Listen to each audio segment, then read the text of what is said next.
Happy autumnal equinox, Dee. Did you see that message we got from one of our listeners? Yes, I did. And happy equinox to you, and happy equinox to Valerie from Acres of Bloom in Dixon, Tennessee. I love what she wrote. I do too. I love that she feels like she's listening to us and like it's having friends nearby who are just chatting about gardening, our favorite subject. Yes. And she wrote that even though she's been gardening about 60 years, which I kind of claim to be gardening about 60 years since I started as a youngin', Yep. uh, she still gets some tidbits of knowledge from us and confirmation that she is doing things right. Imagine that.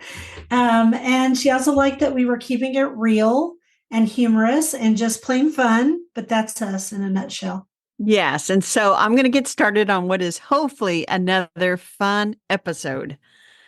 Welcome to the Garden Angelist, where we talk about flowers, veggies, and all the best dirt. I'm Carol Michael from Indianapolis, Indiana, where I have a suburban garden measured in square feet. It's about a third of an acre. And I'm Dee Nash from Guthrie, Oklahoma, and I garden an acre and a half out of 7.5 acres in the country. We call ourselves Garden Angelists because we are evangelists for gardening. We love gardening. We want others to love it too.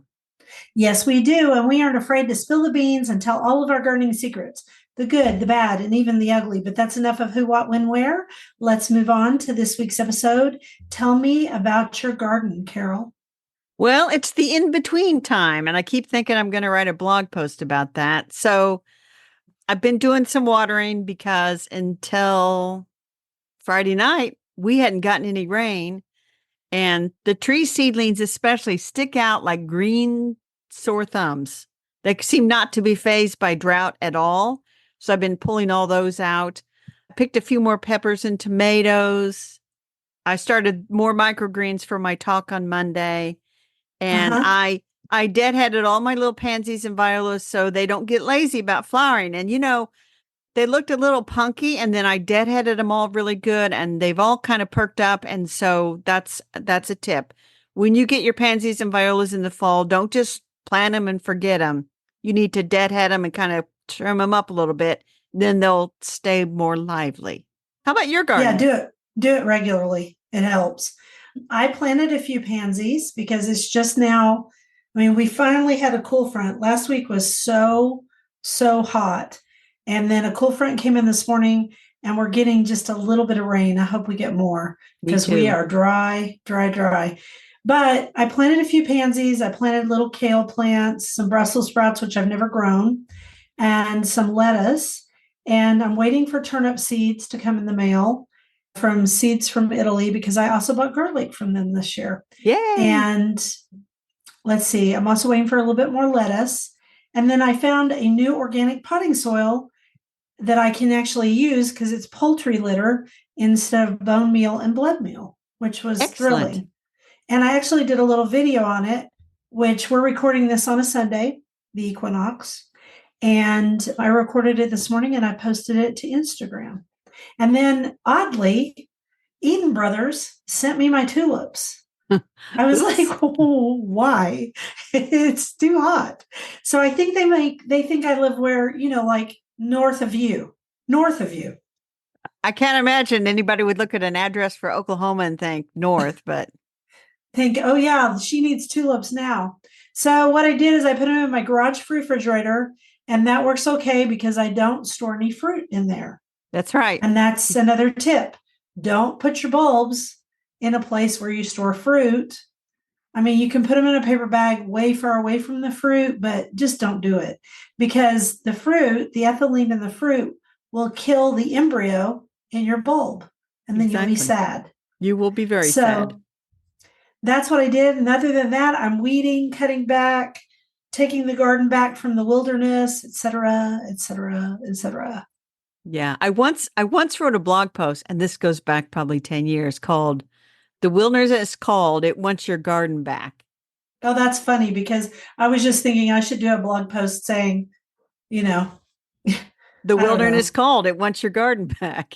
Yeah, but I'm not going to steal your title. But I was thinking about that and how it is always encroaching, always. So, That's oh, I right. forgot the most important thing this week.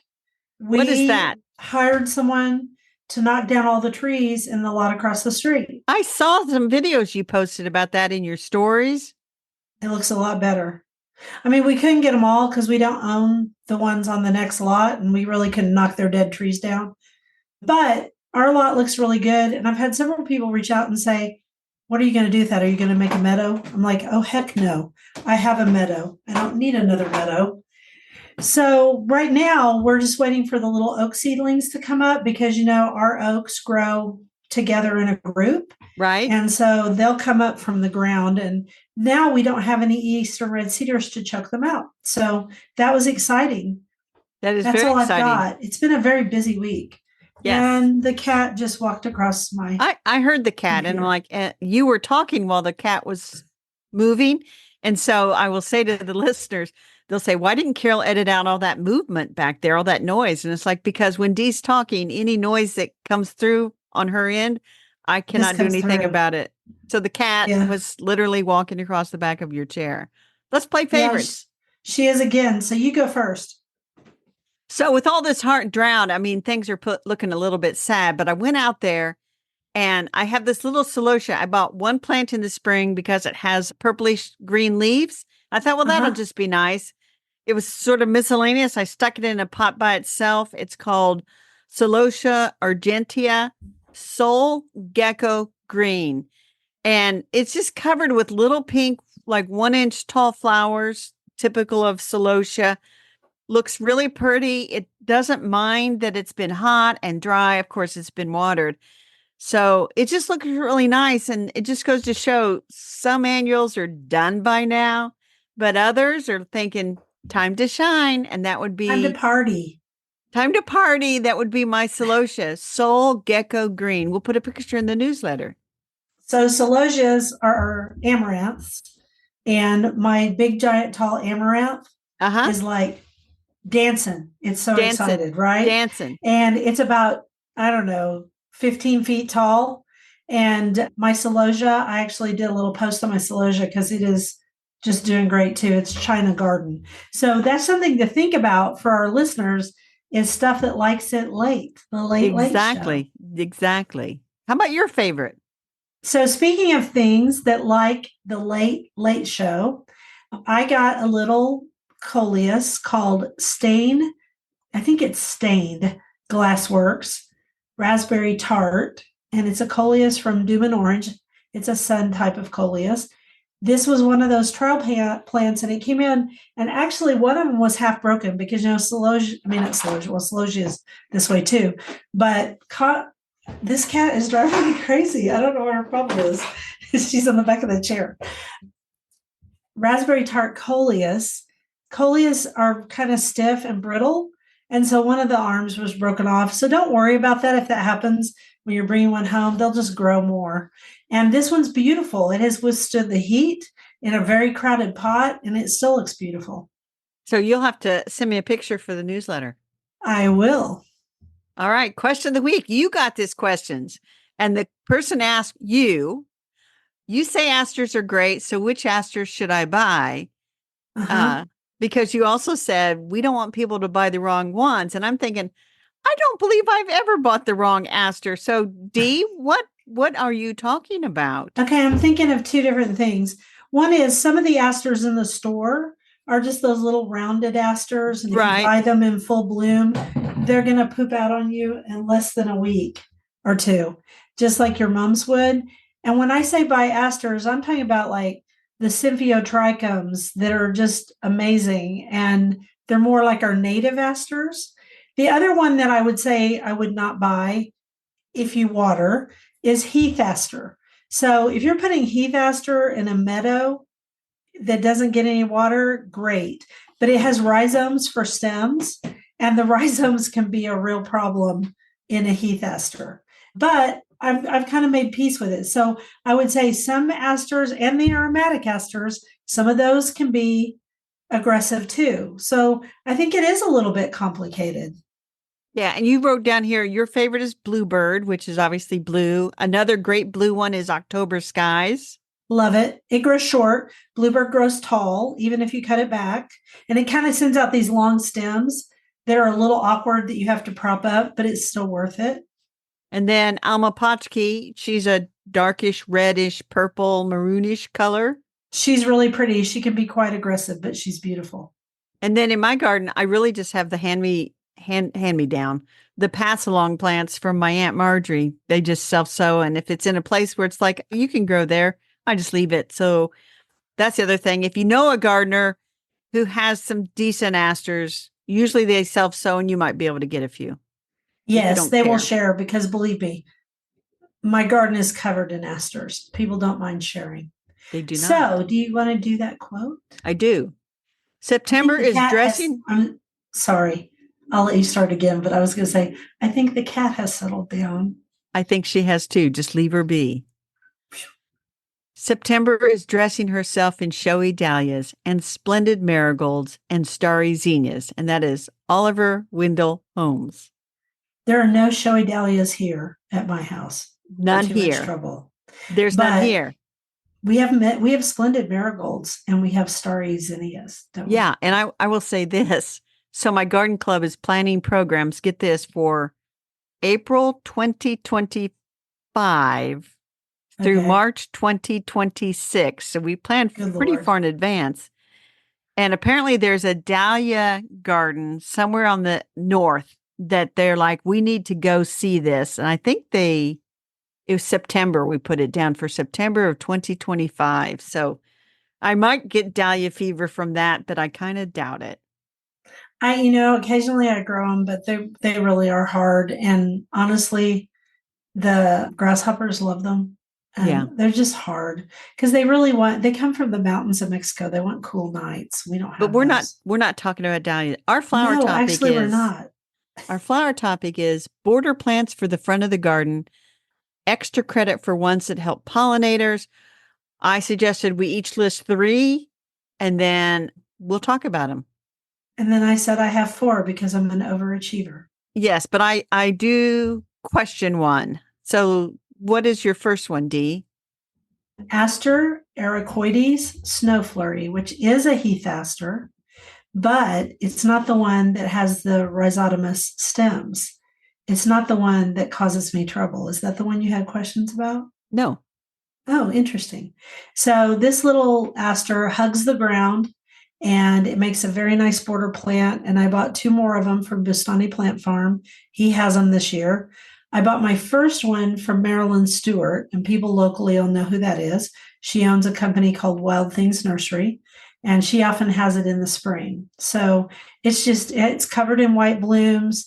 It just looks like a little, plant hugging the border the rest of the time. That's number 1. What's your number 1? So my number 1 would be Allium Millennium, which Love it. I think it creates a nice tidy little border along a flower bed. If you like, I'll say a more structured look, this could give you that without a lot of pruning and everything. Yep. It blooms midsummer. Beautiful. There's lots of pollinators on it. Then the flower heads turn sort of a silvery gray color. So if you did not want a dead head, you wouldn't have to because it also doesn't really self-sow. Some alliums can self-sow. It turns a Quick. silvery gray color there. Mm-hmm. Here it turns like a gold. It's like No, a it's more golden silvery color. gray. Well, here it turns gold. So it's a little different. In fact, I had one lady reach out to me and she said, is there something wrong with my alliums? And I said, no, you just need to deadhead them. If you'll deadhead Right. them and pull out those golden stems that have died, it'll bloom again. And it does. Anyway, keep going. It will not bloom again here, but it does multiply rather easily. And so, I mean, I've told the story that a friend gave me a clump that he had grown in a container at his mom's retirement home. Yep. And that clump is like tons of Allium Millennium all through my garden. My sister has it. My other sister has it. I've given it back to that same friend because he bought a house. And so anyway, that would be my first border plant. Yeah, it's a great one here too. I grow it in my beds that face the street and it looks great and it blooms here for a really long time, like 2 months if you deadhead it. And then, does it multiply like it does in Carol's garden? Not quite as much, but it does multiply. So then my next one was African blue basil, which is tropical and will not reseed. In fact, you have to grow it from a plant. We've talked about it before. It makes a nice, tidy, I don't know, 18 inches tall. Would you say, Carol? I would say 18 inches tall. And so when that's the one I question, it's like, really border plant? Because to me, 18 inches tall is not front of the border unless I have like really tall plants in the rest of the flower bed. I guess all my flower beds have really tall plants. Now that I think about Mine it. don't. And so I'm thinking, really, D? African blue basil? Really, D? Yeah, it would work great. So, and it's beautiful, and bees love it, bumblebees love it. Very easy to grow. And you can take cuttings of it in the fall and bring it inside, and most of them will die, but you'll end up with one. So it's up to you. I actually have found it, oddly enough, because nobody here sells it locally. So I buy it off of Etsy. I know that sounds crazy, but I've bought it off of there twice and it's done just fine. And I've also overwintered it. What's your second one? So my second one, I see now that it's actually two. And so maybe I've overachieved as well. But I would say the profusion zinnias, Great. and zinnia angustifolia, which is the little ones that I like to grow. Both The are very teeny easy to ones. start from seed. In fact, zinnia angustifolia, I never see it for sale, so you do have to buy the seeds. It stays smaller and attracts butterflies and bees just like other zinnias. You can buy profusion zinnias all over the place in the spring. So I would put Very that easy along to the edge of a find. border. In fact, out here in front, I have some profusion zinnias by my front border that I think kind of just add a little punch. I put them all in So it's yellow. funny. It's funny that you suggested that because that's what I suggested to a client this week, a garden coaching client. She was wanting something that bloomed all summer in her front border. And I said, profusion zinnias will be the perfect thing for you, but also zinnia angustifolia would be great too. Interestingly, Bustani Plant Farm sometimes has the second one. Profusion I see everywhere, or you can start both of these yourself, and they're Right. awesome. The other nice Really thing awesome about plants. these, um, Mildew. no mildew, plus the profusion zinnias, you don't have to deadhead them. Now you can just to kind of clean them up a little bit. Tidy them up. Mm-hmm. But the zinnia angustifolia, I never deadhead on that. This thing is just, I mean, right now it's in containers and stuff. It's just blooming its full head off. Yeah, they're great. My next one is pentas. Oh, we should say, well, we have been talking about pollinators, so never mind. Pentas are your number one pollinator plant in my garden of the group that I've listed, other than African blue basil. Pentas attract bees, they attract hummingbirds, they attract butterflies, they attract everything. And so they come in. And I also suggested these as an alternate. So if she didn't want the zinnias, the pentas grow to about the same size. They're also called starflower because the little tiny Right? florets make a star. And they're pink, white, purple. There's a variegated version. There's red. I mean, you can find them everywhere in the spring. They don't look like much in a 4-inch pot, which Nope. I think is what makes people kind of go, huh? But Huh? if you plant them in a nice, hot, dry, sunny area, they will just, I mean, they'll get big and they're happy and just a great plant.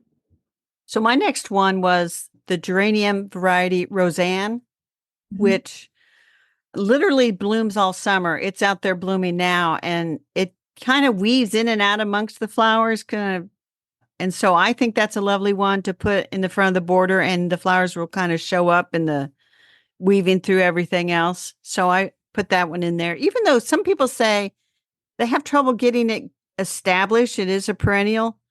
D has trouble getting it I established. can't grow it, but I didn't want to rain on your parade. But It's growing gangbusters out front and it's just I think it does for most people. I just yeah. can't do I've it. I've talked to a number of people that says I just didn't have any good luck and I don't know. I planted 6 or 7 out there and I still have them growing out there. They don't reseed or anything and it is a hybrid. Mm-mm.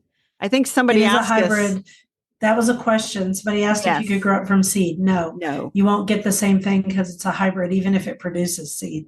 So if you can't grow this one, Roseanne, which is actually a perennial plant of the year, and I've planted it 4 times and I'm done. I'm not planting it anymore. So I grow instead bloody cranesbill and it does great. and it's the same genus. So that's another option if you live in a hotter climate. I have another one too that grows in partial shade, and I don't know which variety it is, but it's doing okay. Well, So I have some other perennial geraniums, and the thing about them is they like bloom once and they're done. This one blooms distinguish, forever. yeah, blooms all summer. So, but the ones that bloom once and done, you can't put those along the edge and then you end up with sort of a green border. Yeah, you do, and it turns a lovely. Well, the leaves turn a color in fall, at Yeah, least on the bloody cranesbill. So, and cranesbill is another name for these true geraniums, which are not to be confused with tropical geraniums, which are pelargoniums. Okay, so my next one is lantana. And I also offered this lady lantana as an alternate because there are several lantanas that grow quite short, and there's a lot of good ones out there. So don't grow new gold unless that's just your thing. My favorite color combination right now is red, but there's also a confetti pink. There's a bunch of different ones. And then there's one. So Dallas red has red, yellow, and orange. Beautiful plant. I grow it next to my red fountain every right. year. Does great. There's also a lovely purple one that's much more delicate. I think it has purple and white blooms. And Steve sells it at Bustani. Yeah, and I'm not much into lantanas. Now, we both agree on this next one, which is the annual vinca, not the perennial one, not the ground Yeah, it cover. no. It does not attract pollinators, but it will bloom till forever It as long as does. it's warm. Yes. Don't And plant it my early. sister's condo, we usually plant this vinca along her flower beds because it does just kind of bloom and doesn't need a lot of attention. You know, you get it watered and Doesn't established, and then it's good to go. It's good to go for the rest of summer. For those of our friends who don't really think of it as vinca, it's called here they call it periwinkles. So they'll say, "Oh, I'm going to plant some periwinkles," and I'm like, "Okay, plant some periwinkles, but next to it plant some pentas because the pentas will attract butterflies. And the periwinkles will just bloom with abandon next to Exactly. these other plants." And but nothing ever, no pollinators visit them. No, no pollinators visit periwinkles, but also nothing eats them. They stand up against the heat. Just don't plant them too early because if it's too early and the ground is cold or the air is cold, then they get this weird mildew. Right. All right. Well, that is our flower topic, border plants. We would always be interested if our listeners have some fabulous border plants that they like to plant. Send us your ideas. Maybe we'll get enough for another episode. We'll see, but do a quote for vegetables. Remember your words can plant gardens or burn whole forests down. That's by Gemma Troy. That is true. So, and I forgot to bring my book in here, but I did look at it. So we decided for the vegetable topic this week. Actually, Carol decided. Yes. So it's the Tiny Farm Planner, record keeping seasonal to dos and resources for managing your small scale home farm by Jill Reagan. And she also wrote a book, which I looked, we did not review, and it's called The Tiny But Mighty Farm. And we'll put links to this on Bookshop and Amazon. But this comes out on October the 1st. And I'm Right. telling you, Dee, if you want to do record keeping, she's got this book and she has really laid it out with all kinds of places to make lists, starting with early season, going through postseason. You can keep track of planting dates, some of the plant yields and harvest times. You can keep track of the yields. You can inventory your tools. You can keep track of your budget expenses. We don't do budgets, do we, Dee? No, we don't do that. No, we do not. But for some people, they do want to maybe keep a budget.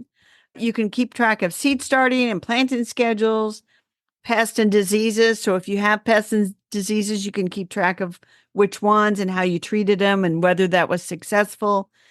Monthly chore lists, supply lists, reviews of your different varieties, what you thought about them. Like, you know, we might have planted a variety like 3 years ago and then somebody tell us about it now and we might not remember we had that variety. But if you were keeping track, you could go back and look and say, yeah, I did plant that and it was great or it was so. And Right. So, in other words, is record keeping for people who are OCD. right. Well, then you can track 1 year, 5 year, 10 years from now. You can keep, if we talked about soil testing, there's a place to record soil test results, a place to track the amendments and fertilizers that you use, all kinds of good stuff. And then there's, little grower tips throughout. And so I've been looking through it. Now, I don't consider myself having a tiny farm, Me neither. but like on this one page, she has mid-season friendly reminders, things like check your irrigation system for leaks and holes in the early season and fix any of them. Yeah, or you'll still be fixing them all summer long. Oh, wait, Exactly. that's me. Don't expect have row cover handy for unexpected late frosts. Uh-huh. Deadhead flowers like zinnias, dahlias, basil to promote more growth. If you have a greenhouse, it's time to open the vents and windows on your greenhouse to have better airflow when it warms up. And Right. so then all kinds of, this is pretty comprehensive. I was really kind Yeah. of impressed with everything that she had in here. And it Well, to also, me, it's obvious that she does farming for a business, uh-huh. and I think it shows. And she keeps track of things and keeps great record keeping, which, if you're going to farm for a business or have a flower farm, then you might want this book. In fact, I will probably give my copy to my favorite flower farmer, Ladybug Lane, because I think she Yes. would love it. Well, and there's a woman in my garden club, and she has a flower farm that she and her husband are doing. And so I think that this book is going to go to her because I think it would give her ideas. Even if you were like one of those people that was squeamish about writing in books, Yeah. just having this and the kinds of lists that she keeps would help you maybe come up with your own list methods. But I would still, you know what? If I had this book, I think if I had a flower farm, I think I would write in this for sure. Well, it'd be great record keeping for the IRS, is what I was thinking too. Yeah, if you did keep track of all your expenses and everything, I think that's Right. important. So maybe not appeal to all of our listeners, but some of our listeners do have flower farms and things. So that is the Tiny Farm Planner, record keeping, seasonal to-dos, and resources for managing your small scale home farm by Jill Reagan. It's from our friends at Cool Springs Press. They sent us review copies, which we very much appreciate. And Yes, thank you. but we say flower farmers and people like that, but there are just some people that like to keep good records of their garden. They would love Yeah. this book. They would love it Yeah, they too. would. And her other book, probably. Yes. So we'll link to both of those. And if people have more interest, they should definitely check those out. Yes, they should. I'll do the quote, take us onto the bookshelf. We who live in quiet places have the opportunity to become acquainted with ourselves, to think our own thoughts and live our own lives in a way that is not possible for those keeping up with the crowd. Laura Ingalls Wilder. Boy, howdy Dee, do we need that today? There is so much coming at people right now Oh, with the social media and the news and everything. It's like the chatter, the chatter, the chatter. But we always have our gardens. I was reading Good Energy again, and she was talking about how our bodies are not set up to receive all that information. They are not. And we used to live in small areas and not travel much, which I love traveling, but we didn't know every disaster that happened all over the world 24/7. And she said, Exactly. turn off some of it. And I was like, Exactly. not hard for me. So on our bookshelf, we're celebrating yet another great author. And she is a lady. She's not a lost lady of garden writing. She's a lady of garden writing. And her name is Anna Pavord. And Anna Pavord has written so many books. And we didn't realize how many books until we started researching her. And then we started looking at her articles that she's written. I mean, she has been busy. She's She been very, has. very busy. So the way I got to know Anna Pavard was I had both the tulip, which is called The Tulip, the story of a flower that has made men mad. And then I also had another book called Bulb. And Bulb actually sits by my bedside underneath a terrarium every single day. I mean, that's where it stays. And the tulip is sitting on my bookshelf over here. So And so I don't have the tulip or bulb, I don't think, but I have the Well, naming of names, the search for order in the plant world in the world of plants. And I Yep. also have one of my favorites is The Curious Gardener, A Year in the Garden. And you know how I like those Year in the Garden books. Yes, you do. I like them too, These, especially in winter. these are all Because her garden columns. well, Not all of them, the but a tulip selection. and bulb are almost coffee table size, almost. They They're are. big, huge tomes, is what they are. And I think we should say a little bit about her. So we did a little bit of research on her. She is a contributing editor of Gardens Illustrated, and she's been associated with that magazine since its beginning. And they're talking about Gardens Illustrated in Europe, in England. She and Penelope Hobhouse, another name everyone knows, were the two first associate editors. So she also wrote a column in the Independent newspaper for 30 years from the paper's launch in 1986 until the paper's last print edition. She contributes to the Sunday Times. She served for 10 years on the garden panel of the National Trust, the last 5 as its chairman. She also served 3-year terms on English Heritage's Parks and Panels Gardens panel. And in 2001, she was awarded the Golden Vetch Medal from the Royal Horticultural Society.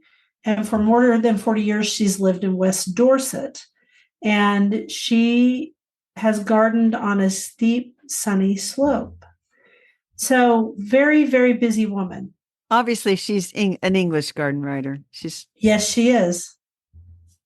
but according to my book cataloging, I own Bulb. And You do. so I think I must have not looked in the right place for it. I think I know where it's at, but it's like that is a big book. You don't It is a great big lose book. that. So is Tulip. They're both gigantic. Tulip's fun because it explained, and I read it. I can't believe I read it. It's huge. But it was explaining about the history of the tulip and how it became this sought after plant. It was one of it may have been the very first plant that made people lose their minds. And, they used to bid on tulips, and tulips became worth more than gold. And then a disease wiped a bunch of them out. So there's a lot to that book and to the history of the tulip. Yes, and you made me get out my gardener magazines where there's some articles. Here's ones on hands-on design. Forget the graph paper, but remember to start your plan from the center. I thought that was a very interesting read. And then, I had already read, and I think I talked about it somewhere about, and I think it's in this particular magazine. She wrote about, where is it? Well, I can't find it, but in one of these magazines, she wrote about bulbs, like the top 10 tulip bulbs. And we talked about that. Yes. Where a bunch of them, it's like, oh, wait, you can't buy those anymore.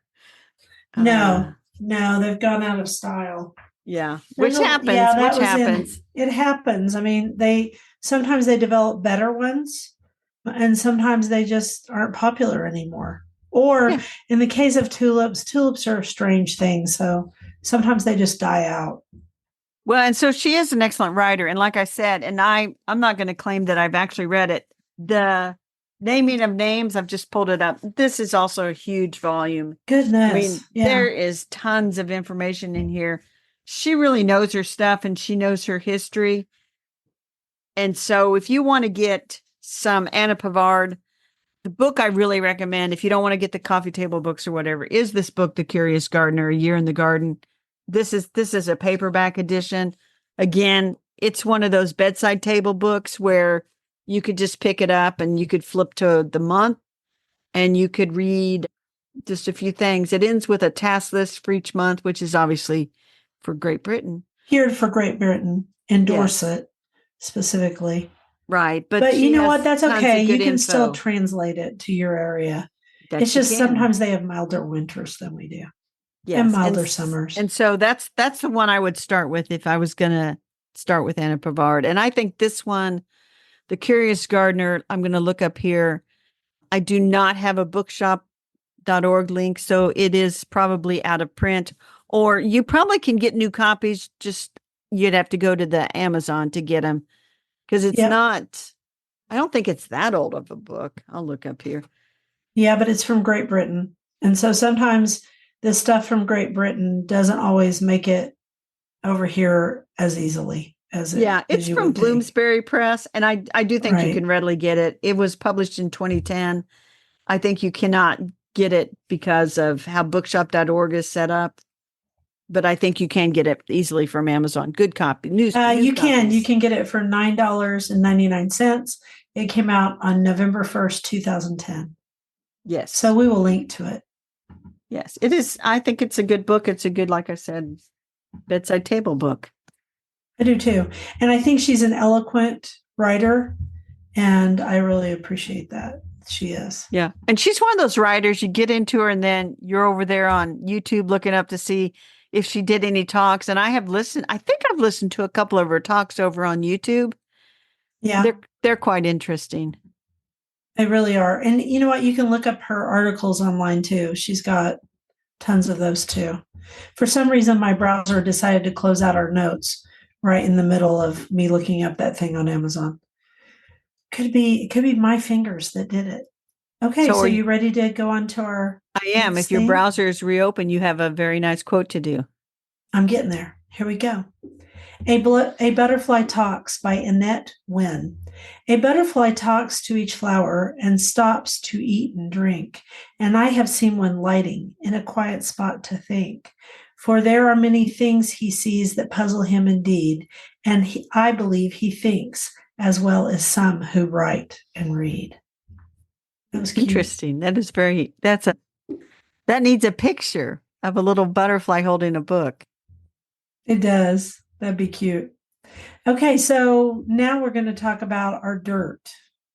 You found it. And I found it. Yeah. Somebody had it on, I think, Facebook. Taxonomists are now not only changing plant names, they have decided to also change bird names. So Yes. warblers are no longer warblers. And I was like, and it's like the name they chose was like like hard to remember. So I'm not really sure that it's helpful to me. And because, warbler fits warblers because then it's saying that they sing, right? Right. They're songbirds. And so now they've changed their identity. And let me see what they've changed it to. They're now paralines. Paralines. The warblers Paralines. of North America had nothing to do with the warblers of Europe. So the warblers of North America are paralines. And then they Yeah. said that finches of North America have nothing to do with finches in Europe. So now finches are buntings. They're buntings. Yeah. So, which is confusing because there's a bunch of birds over in England that they call buntings. And so I'm like, oh my gosh, y'all, don't you have anything else to do? They also are changing names because of names. Same things that have happened here. I have no comment about that. Yeah, there were, and this article was written by somebody in Quebec. So they're talking about a lot of birds that are seen in the Quebec, Canada area. And northern North America. But they said there's a tendency now, if a bird was named after a person, to rename it after something that's not a person. Right. So. Which I am okay with. Sorry, I'm hearing a weird noise. I'm okay with that because if it relates to the bird and somehow helps you in, identify it, but I'm still going to think of warblers as warblers. Yes. And birds are one of those things. I love having birds in my garden. Me too. I am terrible with identifying birds. I'm terrible with identifying them by sound. And so the fact that they're changing all the names is going to have little relevance to me because I mean, some people talk about plant blindness. I don't want to say I have bird blindness, but I do have trouble. Little brown birds. Yeah, some of them are hard to identify. Anyway, there's a lot of gardeners who are really into birds. They often are birders, and there's a big group of birders who go out to a local park here in Edmond, Oklahoma, and you'll see them with their binoculars standing in the middle. Because I used to walk this park, and they'll be standing there with their binoculars looking up into the trees. And sometimes they get very, very excited and they grab me when I'm walking and they go, "You've got to see this." So it's cute. I think it's cute because I love birds and I have a lot of birds, but I don't feel that excited about them. But I'm still going to think of some. I mean, I guess it won't matter that much that the warblers are now paralines. Well, and we should say birding is one of the Paralines. number one hobbies in the United States. Yeah, no, I'm not dissing on the birders. Go for Birding, it. fishing, and gardening. Really? Are those the top three? I don't know, but I always see those listed. Huh. Where's hunting in there? I is hunting. I don't know. I'll tell you what. I Hunting is a will. hobby. I will look and see what the number one hobbies are in the United States. If I find a decent link, I will put it in the newsletter. Interesting. The reason I thought of hunting is, we're just now gearing up for it. It's been dove season. Uh huh. I know this because this friend of mine, her husband hunts. And also, there are several people, I live out in the country. There are several people out here who are hunters. Plus, it also has to do with alpha gal syndrome, which I'm always doing research on. And hunters are one of the big groups. So, Yes. Well, and the other thing I was going to say about the hunters and all that kind of stuff is when you talk about number one hobby, is it number of people involved in it or is it the amount of money they spend on it? good question. So I'll do some research on that. It might be a rabbit hole next week. We'll see. Let's talk about these rabbit holes right after I do this quote. Some of the rarest days of the year come in September, days when it is comfortably cool but pulsing with life. Hal Borland. Okay, so my rabbit hole isn't exactly to do with gardening. It's actually to do with alpha gal syndrome. And it's because I called my representative is Uh Stephanie huh. Bice, and I called her local staffer who is in charge of the health and human services part of her office because there has been a new federal House bill that has been entered into the record to try to get started and get co-sponsors, Uh and huh. it's to make alpha gal syndrome the 10th food allergy in the United States. It's not an official food allergy, even though it is a food allergy and it is a disease according to the CDC. We need that because that way foods will have to be labeled if they have mammal ingredients. And you would think that would be easy, but it's not easy. And so I called up there, which it scares me to do. I didn't want to do it and I was nervous, but I knew I needed to. And so I did. I called, and this woman, her name's Jill Ramrath. She was super nice to me and she was very, very interested. And so I had to do a lot of research to call her. And then after we finish today, I'm going to send her a follow up email with a few more links to some more information for her. So that would have been my rabbit hole this week. That was quite the rabbit hole. So mine kind of went in a different direction. First of all, I had two different people reach out to me about two different books about women in horticulture. I arranged for you and I to get review copies of the one, which is brand new. And then the other one had been published, I think, last year. And it was a second edition of a book that came out around 2002 or something like that. Anyway, I just got it. So I need to do some more exploring about it before we bring it forward to the show. But my real rabbit hole. So, a local author that I know through the writing group here, she published her book last week. It's called Not Just a Homemaker, The Extraordinary Life of Sheila McGregor. And her name is Paulette Brooks, the author. So, it's historical fiction. I read it in a day. It is excellent. It has a dual timeline with Sheila McGregor, who was born in Scotland, I think in 1904. Came to the United States in the late 40s. She got married here. She ended up in a farm up in near Westfield, Indiana. And Mm-hmm. she would go out every single day with her dogs and walk around that farm, 40 plus acres of untouched woodland. But anyway, Wow. my friend wrote a historical novel about her. And so the timeline is like in the current day. And I think she said it in 2014.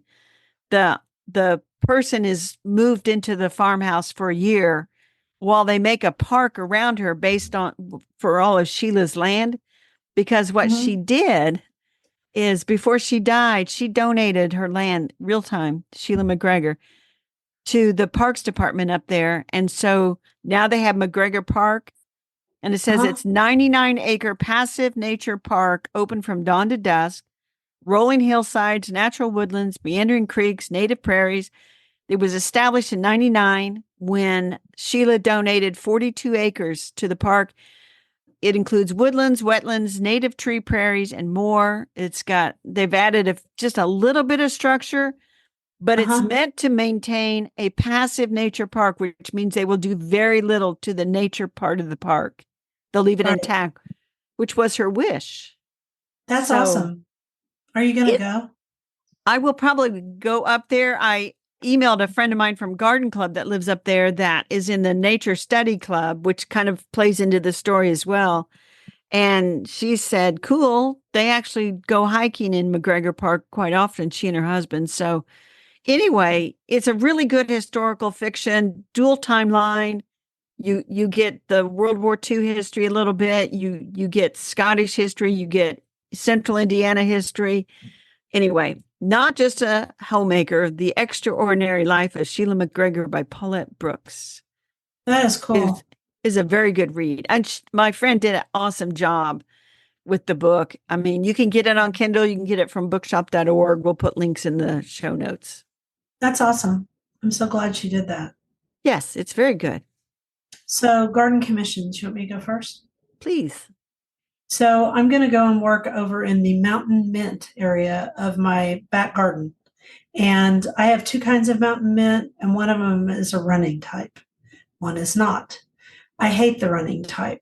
And I've been waiting for it to quit blooming because there are pollinators all over it and mostly wasps. I have a lot of native wasps, a lot. And I love them, most of them. I don't really love the big red ones. And nobody come after me for that. They're just not my favorite. But the thin waisted ones, I have all different kinds and they're fine. But I'm not going to go and pull the plant out from under them until it's quit blooming, but it's basically quit blooming. So I'm going to go and uncover my garden from that. That's my one big thing. I'm still thinking about getting rid of my beds that face the street, but every time I go out there and look at all the amazing plants I have in those two beds, I waver. So maybe I'll wait until I'm older and can't handle them. Brennan and I, my son, talked last night about how we would take them apart if we do it. But then I went out there today and I finally got liatris to grow and my pink muley grass and Oki radiance, Maximilian sunflower, and just plants people don't really have. And so it would be hard to move them. So maybe not. Now, we're also trying to catch more armadillos. We caught 6 and relocated them. But these last little wily fellows, they are hard to catch. And Bill got it in his head that he needed to have bait. They don't really go to bait, but it was important to him to try, so I let him. And a Yeah. lady at the Tractor Supply told him that marshmallows would work. So he came home with a bag of marshmallows, and that was his first deal. You know what? You know what? He didn't catch a one, but he caught a bunch of sugar ants. No kidding. No kidding. And so I didn't say anything. And then he went and bought some mealworms, and I was like, oh well. So now he's very discouraged because so far he can't catch these. He's been trying for about 2 weeks, and they have just been plowing up different beds. So the best And way to catch armadillos is to put the cage near something straight so that uh-huh. they accidentally walk into it because they Exactly. can't see. And if you have flanges, which are like 2x4s that you stretch out to the side so it kind of herds them in, that works too. But I can only do so much. So there's that. And then we've been dealing with the deer. So Right. this week I may try to, work on making the wings for these cages because maybe these guys are wily or maybe they have better eyesight than the other ones. I don't know. I They're don't know making a either. mess. Okay. So what about you? Well, I'm looking up the marshmallows are made with gelatin. Yes, they are. I won't be touching them. I was going to say, Dee, stay away from those Stay marshmallows. They have away. mammal. Yeah, I'm onto it. you are Uh, onto it. Go you. so we're supposed to get rain this week. Hooray, hurrah. It'll at least be a lot Yeah, cooler. it's cooler So this week. Yeah. the rain will guide what I do, but it's mostly I've got to clean up the vegetable garden and do some weeding. I might get some mums to put out front. The neighborhood entrance needs some mums. And Yeah. we had a near disaster yesterday or Friday. I was out shopping and the guy from the neighborhood called and said, "Hey, something knocked down a big limb out of a pear tree at the entrance and it was blocking how you get into the neighborhood." And Right. anyway, I think it was a truck that was delivering stuff because there was a truck down the way and that must have hit it on the way in. So I Uh-huh. said, another neighbor moved it. But anyway, that happened. And I'm thinking, oh, I've got to plant mums up there, but it doesn't look great. Anyway, I'm going to take cuttings of the African blue basil. I'm going to take cuttings of this Tradescantia houseplant that I don't know the name of, but it's really nice and it's really done well. And I don't want to bring it in because right now it's full of honey locust leaves, and I'm sure that the pot itself is full of bugs. So, Yeah. and then I have to cut back the seed heads of the northern sea oats because I don't want those things to be growing everywhere, which they would. Yeah, they will. Plus, I am speaking tomorrow about microgreens, and I've been planting those every 2 days, and one of the day I let them dry out accidentally. I'm like, oh no, Darn my it. experiment. So one of them looks really bad, but I think enough can be salvaged to take to my talk tomorrow. Anyway, that's my week. That's a busy week. It My is. week's a lot calmer this week, but I was just looking at the rain on my phone because I was hopeful that we were going to get some more, and it looks like it's all gone south of me. There's just a tiny, tiny bit left.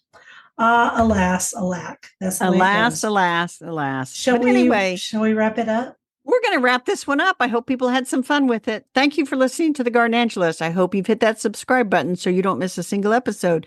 We publish every week on Wednesdays at 12 a.m. Eastern Time. But if you subscribe to our free Substack newsletter, you get a link to listen to the podcast a day early. And if you want to help support us, use our affiliate links. If you buy something after clicking through on them, we're in a small commission and it costs you nothing. Or if you'd like, you can set up a monthly subscription through Buzzsprout or make a one-time donation through PayPal, which helps us pay for podcast hosting. I just said part of Carol's words. We want to thank everyone who has already done so. We very much appreciate it. It was lovely to chat with all of you over the garden gate. Bye until next week. Bye, everybody.